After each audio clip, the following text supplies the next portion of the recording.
मेरे प्यारे विद्यार्थियों, आज मैं आपको मांग के विषय में बताने जा रहा हूँ। मांग, डिमांड क्या है, मांग के विषय में।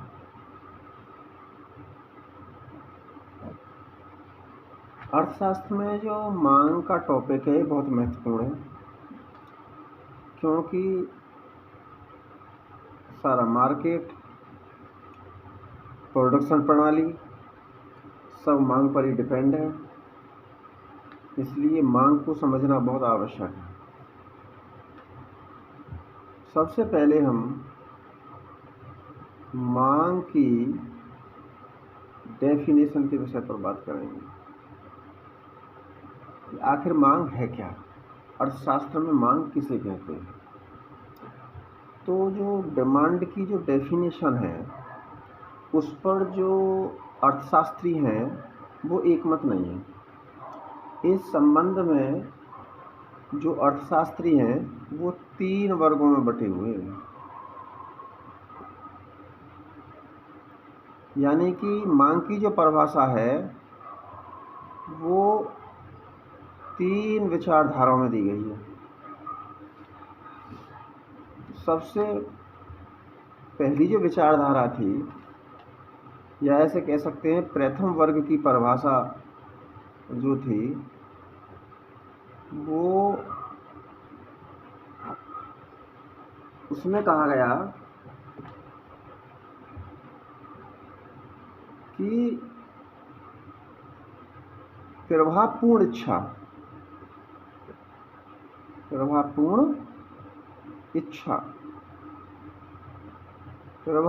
इच्छा ही मांग होती है। प्रभावपूर्ण इच्छा ही क्या होती है? मांग होती है। अर्थात जो इफेक्टिव डिजायर है, जब हम किसी चीज को पाने के बहुत ज़्यादा इच्छुक हो जाते, तीव्र हो जाते हैं, तो वो ही मांग बन जाती है, डिमांड बन जाती है। तो इस वर्ग के जो पक्षधर थे, प्रथम वर्ग के, वो थे पेंसन। तो पेंसन ने जो डेफिनेशन दी है वो ये दी है कि मांग केवल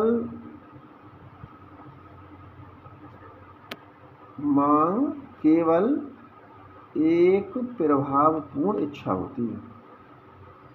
प्रभावपूर्ण यानी असरदार क्या होती है? प्रभावपूर्ण क्या होती है? इच्छा होती है। ठीक है, ये पेंसन ने कहा प्रथम वर्ग की परिभाषा में।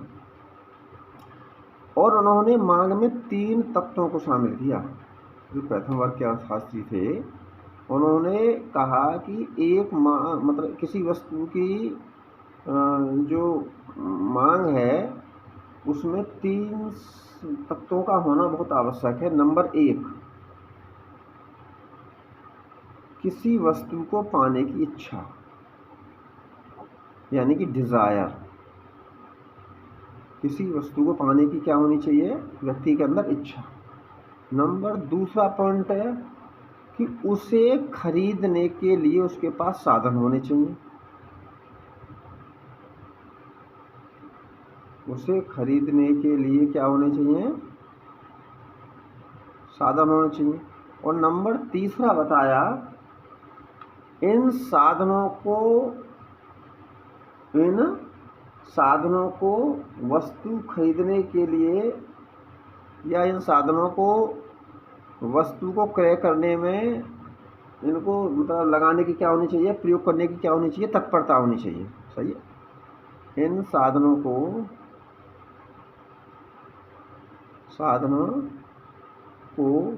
व्यय माने खर्च, व्यय करने की तत्परता। ऐसा नहीं है मान के चलो हमारे पास सिर्फ इच्छा ही इच्छा है, लेकिन उसे खरीदने के लिए साधन है नहीं, तो ऐसी इच्छा भी कभी मांग नहीं बन सकती। यानी कि इच्छा कैसी हो? प्रभावपूर्ण हो। और प्रभावपूर्ण इच्छा तभी होगी जब उस इच्छा को पूरा करने के लिए हमारे पास पर्याप्त साधन हो, मीन्स हो, और उन साधनों को खर्च करने यानी कि व्यय करने की हमारे अंदर क्या होनी चाहिए? तत्परता होनी चाहिए। क्या होनी चाहिए? तत्परता। जब ये 3 बातें हो जाएंगी तो वो डिमांड बन जाएगी, मांग बन जाएगी, यानी कि उस वस्तु को हम क्या है, खरीद लेंगे और अपनी मांग को क्या कर लेंगे, पूरा कर लेंगे। दूसरे वर्ग की जो परिभाषा है, दूसरे वर्ग की परिभाषा में जो सेकेंड क्लास की जो परिभाषा है, उस परिभाषा में जो सेकेंड क्लास की जो परिभाषा जिन अर्थशास्त्रियों ने दी है, उन्होंने एक पॉइंट और जोड़ दिया इसमें। वो पॉइंट क्या जोड़ दिया? मूल्य तत्व। उन्होंने कहा कि किसी वस्तु की जो मांग है, किसी वस्तु की जो मांग है, उसमें मूल्य तत्व का होना बहुत जरूरी है। मूल्य तत्व का होना क्या है? जरूरी, अति आवश्यक है। तो सेकंड क्लास के जो अर्थशास्त्री थे, जिन्होंने द्वितीय वर्ग की जो अपनी परिभाषा दी, उसमें उन्होंने एक मांग के लिए 4 तत्वों का होना जरूरी बताया और उसमें उन्होंने मूल्य तत्व को क्या कर दिया? जोड़ दिया। तो उन्होंने कहा कि एक वस्तु की मांग तभी हो सकती है जब हमारे पास नंबर 1 क्या हो, उसके प्रति क्या हो? इच्छा हो, और नंबर सेकंड उस इच्छा को पूरा करने के लिए क्या हो? साधन हो, और नंबर थर्ड साधनों को खर्च करने की क्या होनी चाहिए? तत्परता। साधनों को खर्च करने की क्या होनी चाहिए? बोलो, तत्परता होनी चाहिए। और चौथा जोड़ दिया इन्होंने कि उस वस्तु का निश्चित मूल्य भी होना चाहिए, क्योंकि बिना मूल्य के मांग नहीं हो सकती है। अर्थात मूल्य जो है किस पर आधारित, मांग किस पर आधारित है? मूल्य पर आधारित है। तो वस्तु का निश्चित मूल्य, यानी कि जिस मूल्य पर वो वस्तु खरीदी जा रही है, वो निश्चित मूल्य होना चाहिए। थर्ड स्टेज की परिभाषा, थर्ड स्टेज की जो परिभाषा है, जो वर्ग की परिभाषा है, उसमें जो है क्या किया कि उसमें जो तीसरे मत के जो अर्थशास्त्री थे, जिन्होंने तीसरा मत अपना मतलब प्रस्तुत किया मांग की परिभाषा के संबंध में, उन्होंने मूल्य तत्व के साथ साथ समय तत्व को भी जोड़ दिया। उन्होंने क्या जोड़ दिया? उन्होंने मूल्य तत्व भी लिया और प्लस क्या लिया? समय तत्व। उन्होंने कहा कि एक वस्तु की मांग के लिए मूल्य तत्व और समय तत्व दोनों का होना बहुत क्या है? आवश्यक है। तो इस संबंध में जो मेसर्स, जो अर्थशास्त्री थे, उन्होंने कहा कि किसी वस्तु की मांग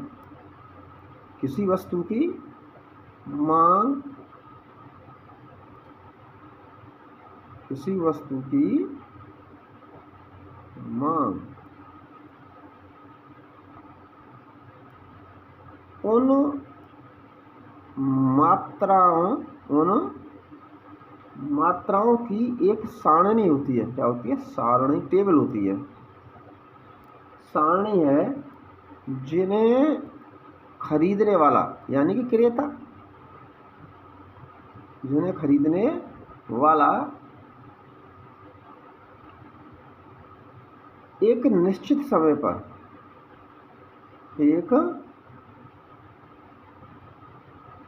निश्चित समय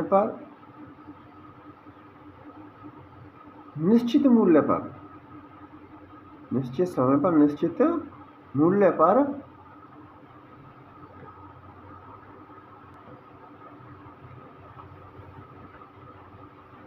निश्चित मूल्य पर खरीदने को तैयार है। खरीदने को क्या है? तैयार है। तो तीसरे वर्ग की जो मांग की परिभाषा है, उसमें 5 तत्व शामिल किए। नंबर 1 इच्छा, किसी वस्तु को पाने की इच्छा होनी चाहिए क्रेता की, यानी कि उपभोक्ता की। और नंबर दूसरा क्या जोड़ा? उस इच्छा को पूरा करने के लिए क्या होने चाहिए? साधन होने चाहिए हमारे पास। और नंबर तीसरा, उन साधन तो हैं लेकिन साधनों को खर्च करने कि हमारे पास तत्परता होनी चाहिए, यानी कि उन साधनों को खर्च करने का हमारे पास साहस होना चाहिए। हम पूर्ण रूप से क्या होना चाहिए, खर्च करने का हमने मतलब कीननेस होना चाहिए, तत्परता होना चाहिए। नंबर 4 क्या जोड़ दिया, मूल्य। और नंबर 5 क्या जोड़ दिया मेरे प्यारे विद्यार्थियों, समय। तो ये 5 बातें जहाँ हो जाएंगी वहाँ पर उस वस्तु को हम, उस वस्तु की मात्रा को खरीदने के लिए क्या करेंगे, मांग करेंगे, यानी कि मांग हमारी क्या हो जाएगी, ये मांग में बदल जाएंगी, किस में बदल जाएंगी, मांग में। अब बात आती है कि उपभोक्ता तभी अपनी किसी वस्तु की मांग को पूरा कर सकता है जब उसके पास क्या हो, ये 5 चीज़ें। यदि ये 5 चीज़ें नहीं है तो उपभोक्ता अपनी मांग को पूरा नहीं कर सकता। तो इसलिए मांग से तात्पर्य क्या है कि जब एक उपभोक्ता किसी वस्तु की मात्रा को खरीदने का इच्छुक हो और उस इच्छा को पूरा करने के लिए उसके पास साधन हो, और नंबर 3 उन साधनों को खर्च करने की उसमें हिम्मत हो, यानी कि तत्परता हो, और नंबर 4 ये जो मात्राएं हो उनका निश्चित मूल्य हो, और ये निश्चित मूल्य एक समय विशेष पर हो। इस पर वो समय विशेष पर होना चाहिए, यानी कि निश्चित समय होना चाहिए उसको, तभी वो मांग कहलाएगी, अदरवाइज मांग नहीं कहलाएगी। जैसे एग्जाम्पल लेते हैं, देखो पहले वर्ग की परिभाषा का एग्जाम्पल क्या है कि कोई उपभोक्ता केला की मांग, मतलब केलों की मांग कर रहा है, वो केलों की मांग में उसने क्या किया, 10 रुपये दर्जन, 10 रुपये दर्जन। तो यहाँ पर सिर्फ ना कोई समय है, 10 रुपये दर्जन नहीं, सॉरी 10 दर्जन, सही है, ना कोई यहाँ पर मूल्य है, ना कोई समय है, ना कोई इच्छा है। तो इस तरह से ये कोई मांग नहीं है, ये मांग थोड़ा ही है कि भाई केले की मांग क्या है, 10 रुपये 10 दर्जन, ये क्या है, अपूर्ण मांग है, ये कोई पूर्ण मांग नहीं है। नंबर दूसरा आता है, दूसरे में कहा कि केलों की मांग रुपये 30 प्रति दर्जन,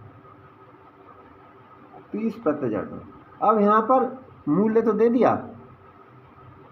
दे दिया लेकिन समय नहीं दिया, तो ये भी धारणा क्या है, मांग की शर्तों को पूरा नहीं करता है, यानी कि इसमें 5 बातें निहित नहीं है। नंबर तीसरा, केलों की मांग रुपये 30 प्रति दर्जन,